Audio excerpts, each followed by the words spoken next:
Hello there. Today, I'd like to take you on a virtual ASMR tour of a very special place, Abbotsford House in the Scottish borders. This was the home of the writer Sir Walter Scott, the novelist and poet who lived from 1771 to 1832. He was an incredibly popular and best-selling author, the J.K. Rowling of his day, and his success brought him the wealth that he needed to build his own dream house. Abbotsford is an enchanting example of what happens when a visionary and a dreamer gets to create his ideal home. It's full of fantastical and theatrical details that reflect Scott's passion for history, folklore and romance, as well as his own vivid imagination. So now, we are going to explore this astonishing place together as I lead you with my voice through all the wonderful rooms of the house. There will be accompanying images on the video for you to look at if you wish, but it's not necessary for you to look at anything. I will describe each room as we come to it, so that you are free to just close your eyes, listen, and relax. So, welcome to Abbotsford. Picture the house before you now, in your mind's eye. A magnificent mansion, built in the Gothic style, with high windows, crow-stepped gables, tall chimneys and turrets topped with pointed spires. It looks like a fairy tale castle, an ancient seat of magic and fantasy. Yet building work began on it a mere 200 years ago, when the novelist Sir Walter Scott decided to extend the plain farmhouse he had bought for his family and turn it into his dream home. The result was an amazing treasure house that Scott called his Castle of Conundrums, a rambling, whimsical and picturesque building that reflected his love of history and antiquities. Step with me through the stone gatehouse that acts as a porch, and in through the massive front door into the entrance hall. What a place we are standing in! This lofty room, about 40 feet in length, is panelled from floor to ceiling in oak, which gives it an immediate sense of warmth and richness. All around you, carved niches set into the panelling are filled with a selection of impressive exhibits: swords, spears, shields, helmets, full suits of armour, and a variety of animal horns and skulls. The vaults in the high ceiling and the cornicing around the door are decorated with rows and rows of heraldic shields that depict the coats of arms of the border clans of Scotland, as well as the arms of the House of Scott. These shields, brightly painted in shades of red, green, blue, yellow, and every other hue imaginable, add a further glow of colour to the room, which is echoed by the rich blue and gold of the stained glass in the windows. Look at the huge carved stone fireplace. It must be at least 10 feet high. Taking the shape of an ornate Gothic arch, the fireplace is actually a copy of one that can be found in the medieval cloisters of Melrose Abbey, which is just a few miles up the road from here. This copying of historic features is something you will see again as we explore Abbotsford. For as well as being a man of literature, Sir Walter Scott was also a passionate antiquarian and collector, and he filled his house not just with genuine relics of history, but also with copies of his favourite architectural features from other historic places. There are many strange objects to see in this house. In fact, what is that you can just catch a glimpse of high up on top of the mantelpiece? Could it be a human skull? Fortunately not.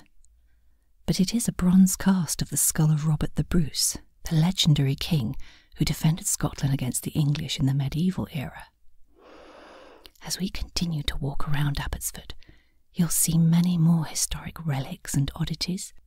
So let's continue now, through this door at the far end of the entrance hall, and walk into a much smaller room, Sir Walter Scott's private study. Oh, this room is a writer's paradise. The study is lined from floor to ceiling with bookcases, and a narrow gallery, flanked by a wrought iron balcony, runs around 3 sides of the room, so that one can climb up to the upper bookshelves without the need for a ladder.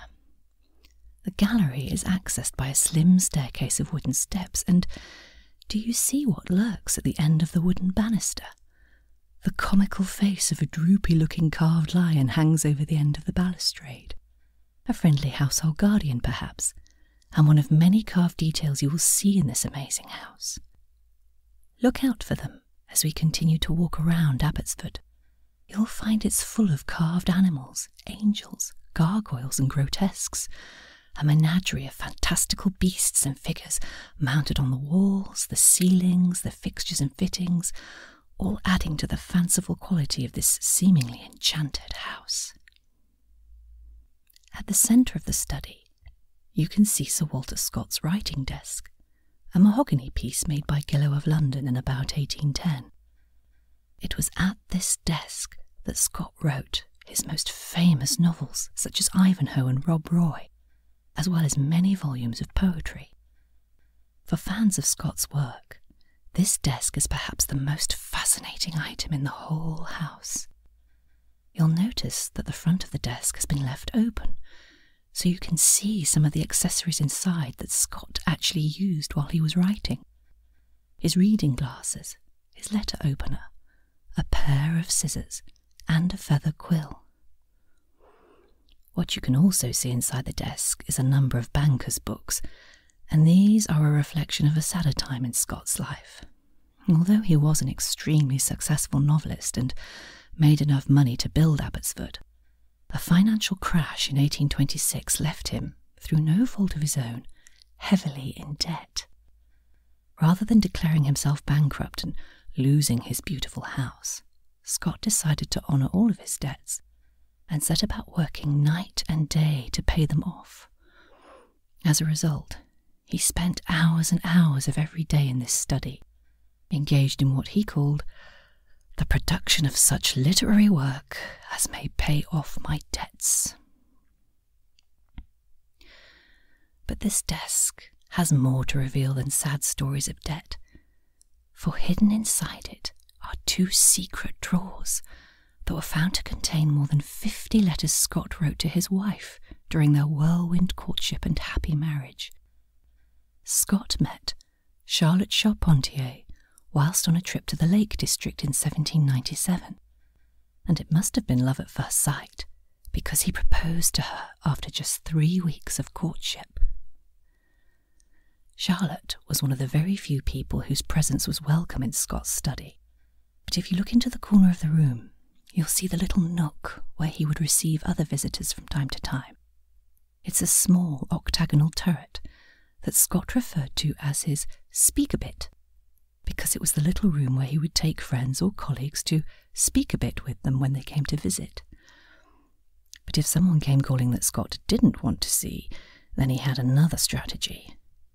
Climbing the stairs of the bookcase gallery, he would disappear through an upper door into his private dressing room, thereby escaping from unwelcome visitors and their interruptions.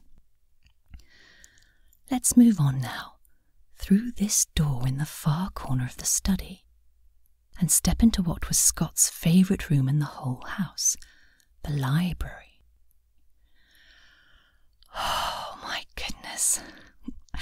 If you thought the study was richly stocked with books, what will you make of this library, which contains over 7,000 volumes?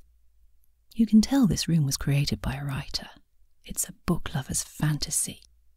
All of the volumes in here were collected and arranged by Scott himself. This is his personal library, and it contains works of history, literature, folklore and fairy tales, geography, biography, and many other topics. Most of the books are bound in leather and stamped with Scott's portcullis motto, and the scent of the old leather bindings mingled with the smell of old paper, old wood, and furniture polish, immediately creates a wonderful atmosphere. If, like me, you love old books, you will want to linger in this room for a while. So why not take a seat in the beautiful alcove by the window, which was nicknamed the flirting corner by Scott's daughters, while I guide you through the further delights of this wonderful room. The bookcases that run all around the walls are made from Jamaican cedarwood and are topped with crenellated cornices that look like the battlements of some ancient castle. There's a wonderful theatricality in the decoration. Above the bookcases, the top part of the walls appears at first glance to be festooned with heavy green cloth and rich gold tassels. However, on closer inspection, there is no cloth at all. It's merely a decorative frieze painted to mimic medieval draperies. The ceiling also holds a similar decorative secret that seems to have come straight out of a theatre set. When you first gaze up at it, it appears to be made out of richly carved wood to match the bookcases below. But this is a clever illusion. The ornate ceiling bosses are actually moulded from plaster that has been painted to mimic wood and create the effect of a grand medieval hall. Scott loved to recreate history in Abbotsford, and like many writers of fiction, when he wasn't able to use the real thing, he simply invented it. But not every historical element in this room is an illusion. In the centre of the library, you can see a large round table fitted with a glass display top. This display holds some of the curiosities that Scott collected, including some impressively authentic pieces of history. There is a crucifix that once belonged to Mary, Queen of Scots. There's Lord Byron's mourning ring, and there's even a lock of hair from Bonnie Prince Charlie. If you look back towards the study door, you'll also see a bust of William Shakespeare, whom Sir Walter Scott greatly admired, and situated nearby there's another sculpture, this time of Scott himself. This marble of Scott didn't live in the room while he was alive, but it was brought in here after his death by his son, Walter Scott the Younger, whose handsome features you can see in the large portrait over the Italian marble fireplace. As you continue to sit comfortably in the alcove, take a look up towards the ceiling. Right above your head is a most extraordinary piece of carving, known as the Roslyn Drop. Like the rest of the library ceiling, this sculptured ornament is made out of plaster that has been painted to mimic wood, but it takes the shape of a very ornate hanging pendant that is absolutely covered in the most wonderful Gothic details. Swirling acanthus leaves, carved figures of kings, and even a couple of leering skeletons. Like many other decorative features at Abbotsford, this drop is actually a copy of a much older historic piece. In this case, an ornamental ceiling pendant from the Roslyn Chapel near Edinburgh, which dates from the 15th century and is full of the most extraordinary carvings. A bibliophile or book lover could sit and enjoy this room all day. But let's walk on now, through into the drawing room. As you enter, you will notice an immediate difference. Gone are the dark, heavy furnishings of the library. Gone, too, are the books. Instead, you are standing in a light, airy, and very graceful room. This was the family drawing room, created with Scott's wife Charlotte in mind, and it has a far more elegant and feminine feel to it than any of the previous rooms we have explored. The most striking thing about it are the walls, which are clad in an exquisite, hand-painted Chinese wallpaper. This was a gift from a cousin of Scott's, who worked in the East India Company and had it shipped back to him especially from China. The main background colour of the wallpaper is a soft green, but it's covered all over with beautiful trees that have branches laden with luscious fruits, glossy leaves and delicate flowers, all in a sumptuous array of colours. Some of the branches also have splendid birds sitting on them, and these have been so carefully portrayed that it's sometimes possible to spot a specific species. There are pigeons, sparrows and jackdaws that perch alongside more exotic specimens of peacocks, pheasants and parrots. Beneath the trees, there are also many beautifully painted human figures and animals. Can you see the monkeys hugging the tree trunk, or the rabbits crouching in the corner? A pair of harps stands on either side of the door by which we entered this room, and these reflect the fact that Sophia, Scott's eldest daughter, would frequently entertain her family, as well as guests to the house, by playing on the harp. On the adjacent wall, above the carved marble fireplace, you can also see another family heirloom, an impressive full-length portrait of Scott, painted in 1810 by the artist Sir Henry Raeburn. What I particularly love about this painting is that it depicts Scott with his two favourite dogs, and the way one of the dogs is leaning against him and looking up at Scott with such loving and adoring eyes tells you, I think, a lot about the kindness and character of this famous author. Continuing on from the drawing room, we now find ourselves in a small anteroom known as the Armoury. The reason for the name is immediately apparent. Every wall in this chamber is covered with weapons. There are guns of all ages and types, swords and daggers, spears from different parts of the world, helmets and suits of armour, and also a range of more unusual pieces such as pikes, maces, tribal clubs and fierce-looking battle axes. It may seem strange that such a cultured and literary man would own such a huge collection of warlike weaponry, but in spite of becoming the most popular author of his day, Scott had one ambition that never came to fruition. As a youth, he had always wanted to go into the military, but he was prevented because as a child he'd suffered from polio. Even after he had grown into a successful author, Scott still regretted having never had the chance to make a career for himself as a man of action. So he found solace in writing adventurous stories about men of action instead, and by collecting this astonishing treasury of weapons and arms.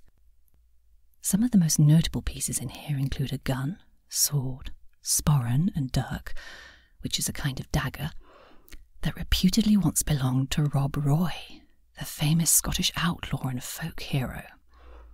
There is also a sword that once belonged to the first Marquis of Montrose, who fought for King Charles I during the English Civil War.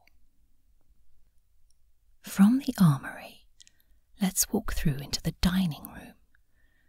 You'll notice straight away that this room is a lot plainer in its decoration and a lot colder in its atmosphere than the previous rooms we have visited.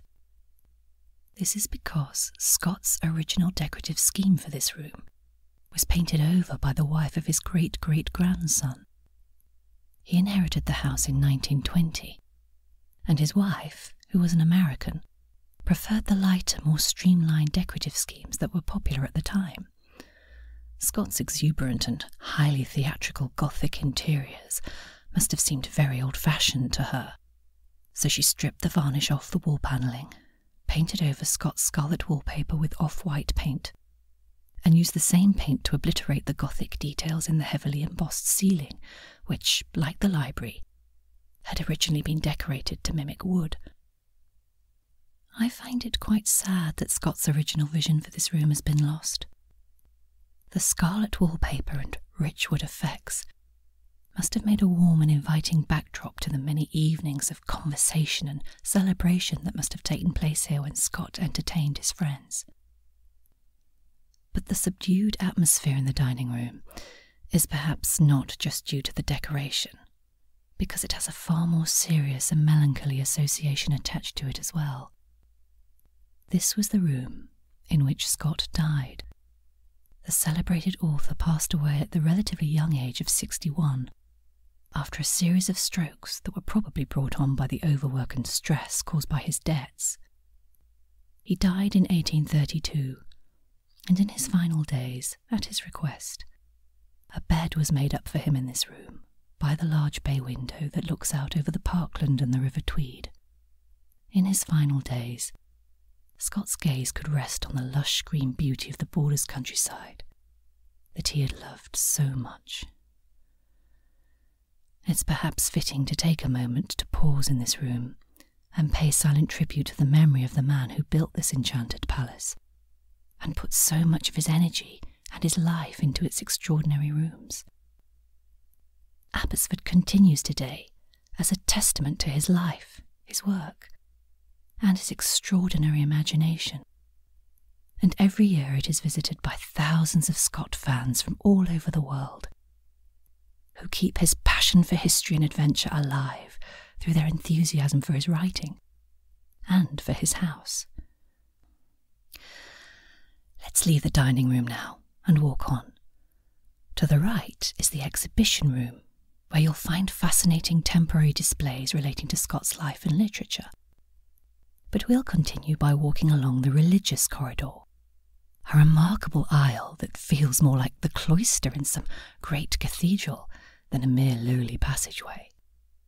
The high ceiling of this corridor is vaulted with Gothic arches, and every corbel is finished with plaster casts of decorations taken from old churches. Can you see a green man peeping out from a bed of leaves, or a host of cheerful angels playing musical instruments? Wandering along this corridor and gazing up at all the fantastical carvings, we find ourselves soon at last in the anteroom, a small chamber that is the twin of the Armoury we have already visited. This room is filled with pictures and paintings that were given to Scott or collected by him. Many of them are charming small paintings or framed sketches that depict Scott's favourite views and places, portraits of his friends and family, treasured household pets, or servants from Abbotsford. These treasured mementos create a wonderfully warm atmosphere in this little room, which is added to by the richness of the stained glass roundels that you can see in the splendid Gothic arched windows. Leaving the little anteroom, we walk through the final door and find ourselves back in the entrance hall where we started. Our tour of Abbotsford House is drawing to an end, but don't forget to walk round the corner and visit the Scott family chapel, or to step up to the lovely walled garden outside, with its rambling herbaceous borders, tidy vegetable beds, twisted old fruit trees, and magnificent glasshouse. Scott loved his garden as much as he loved his house, and he would often walk in the grounds of Abbotsford when seeking inspiration for his latest novel. It is magical to stand in the garden, looking across to the house, and knowing that you are seeing the very same wonderful views that Scott himself loved and admired almost 2 centuries ago. Visiting Abbotsford is like finding yourself in a marvellous dream, a place that is theatrical, fantastical, strange and beautiful. I hope you have enjoyed exploring it with me. If you would like to know more about the house and about Sir Walter Scott, then check out the links that I will leave in the description below the video. It's time to say goodbye to Abbotsford, but I hope you can join me again for another ASMR adventure soon. Until then, thank you for your company.